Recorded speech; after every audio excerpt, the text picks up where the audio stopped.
प्रियंका गांधी ने बीजेपी की line length को बिगाड़ दिया है। 2014 के बाद से बीजेपी के स्टार प्रचारक हर छोटे बड़े चुनाव में बीजेपी के लिए रैली करने वाले, लंबे लंबे भाषण देने वाले प्रधानमंत्री नरेंद्र मोदी का रंग अब फीका पड़ता दिख रहा है।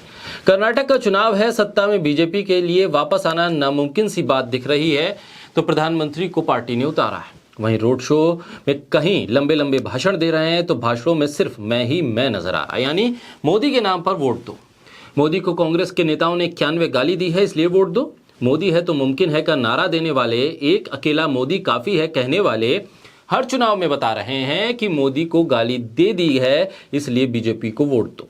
बीजेपी को लगा था कि हर बार की तरह मोदी को पीड़ित बताने वाला कार्ड चल जाएगा, लेकिन कर्नाटक में तो प्रियंका गांधी ने बीजेपी की स्क्रिप्ट ही बिगाड़ कर रख दी। बोलता हिंदुस्तान पर मैं हूं आपके साथ मिर्जा शाकिर अली बेग। कांग्रेस नेता प्रियंका गांधी ने कर्नाटक में प्रचार के दौरान प्रधानमंत्री नरेंद्र मोदी के पीड़ित और बेचारा वाले भाषण का ऐसा जवाब दिया कि अब हर जगह प्रियंका के इसी भाषण की चर्चा है। बीजेपी प्रधानमंत्री को भी अंदाजा नहीं होगा कि कांग्रेस की तरफ से इस तरह का जवाब मिलेगा। वैसे भी कर्नाटक चुनाव में कांग्रेस बढ़त बनाए हुए है और बीजेपी में घबराहट है। शायद बीजेपी के नेताओं विधायकों को इस बात का अंदाजा पहले से ही था कि इस बार कर्नाटक में ना तो भगवा चलेगा और ना ही मोदी मैजिक, तभी तो मौजूदा विधायक हों, पूर्व मुख्यमंत्री से लेकर पूर्व सांसद बीजेपी छोड़कर कांग्रेस के साथ आ गए हैं। यही वजह है कि पीएम मोदी को भी आखिरी वक्त में मैदान में दौड़ना पड़ रहा है। इस दौरान प्रधानमंत्री मोदी ने एक इमोशनल कार्ड खेला। शायद पीएम मोदी को लगा था कि काम हो जाएगा। प्रधानमंत्री मोदी ने कहा कि उन्हें 91 बार गाली दी गई है, लेकिन हर बार जनता ने इसे नकारा है। पीएम मोदी ने कहा कि कांग्रेस हर उस व्यक्ति से नफरत करती है जो सामान्य आदमी की बात करता है, जो उनके भ्रष्टाचार को सामने लाता है, जो उनकी स्वार्थ भरी राजनीति पर प्रहार करता है। बड़े से बड़े महापुरुष उनकी गाली का शिकार हुए हैं। जब मैं ये देखता हूं तो सोचता हूं कि चलो मैं अकेला नहीं हूं गाली खाने वाला।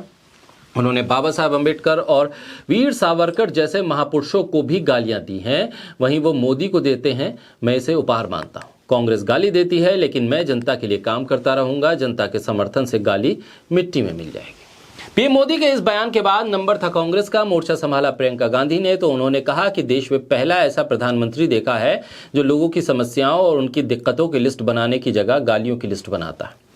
उन्होंने कहा कि मैंने पहला ऐसा प्रधानमंत्री देखा है जो आपके सामने आकर रोता है कि मुझे गालियां दी जा रही हैं। आपके दुख सुनने के बजाय अपना दुखड़ा आपको सुना रहा है। उन्होंने कहा कि उनके दफ्तर में बैठकर किसी ने लिस्ट बनाई है। ये लिस्ट आपके दुखों की लिस्ट नहीं है, ये लिस्ट किसानों की समस्याओं की लिस्ट नहीं है, बेरोजगारों की समस्याओं की लिस्ट नहीं है, बल्कि ये लिस्ट है अब किसने कब कितनी क्या गाली दी। प्रियंका गांधी ने कहा कि उनको दी गई गालियों की लिस्ट कम से कम एक पन्ने पर तो फिट आ ही गई होगी, लेकिन मेरे परिवार को और हमें जितनी गाली इन लोगों ने दी है, अगर उन्हें लिखने बैठूं तो हम कितनी ही किताबें लिख देंगे। प्रियंका गांधी ने प्रधानमंत्री को खुली चुनौती दी। उन्होंने कहा कि हिम्मत करो मोदी जी, मेरे भाई से सीखो जो कहता है कि गाली क्या, मैं देश के लिए गोली भी खाने को तैयार हूं। प्रियंका गांधी ने कहा कि मेरा भाई कहता है कि मैं सच्चाई के लिए खड़ा रहूंगा। गाली दो, गोली मारो, छुरा मारो, कुछ भी कर लो, मैं सच्चाई के लिए खड़ा रहूंगा। प्रियंका गांधी की इस रैली के भाषण के बाद अब कांग्रेस ने कर्नाटक में एक नए कैंपेन की शुरुआत की है, जिसमें उन्होंने पे सीएम के बाद क्राई पीएम नाम दिया। क्राई पीएम अभियान में कांग्रेस कार्यकर्ताओं ने क्यूआर कोड पर प्रधानमंत्री मोदी के चेहरे की तस्वीर लगाकर उसे प्रचारित करना शुरू किया। पिछले साल कर्नाटक की भारतीय जनता पार्टी सरकार पर निशाना साधते हुए कांग्रेस ने बेंगलुरु में पे सीएम पोस्टर लगाए थे और उस पोस्टर में मुख्यमंत्री बसवराज बोम्मई की तस्वीर के साथ एक क्यूआर कोड लिखा था, जिसे स्कैन करने पर कांग्रेस की एक बनाई गई वेबसाइट खुलती थी। 40% सरकार नाम की इस वेबसाइट पर कांग्रेस ने बताया था कि कैसे भारतीय जनता पार्टी के राज में कर्नाटक में 40% कमीशन रेट सामान्य हो गया है। उस वक्त इस पे सीएम कैंपेन की खूब चर्चा हुई थी। अब जब चुनाव नजदीक आ गए हैं तो कांग्रेस ने इस पे सीएम कैंपेन से क्राई पीएम को जोड़ दिया है।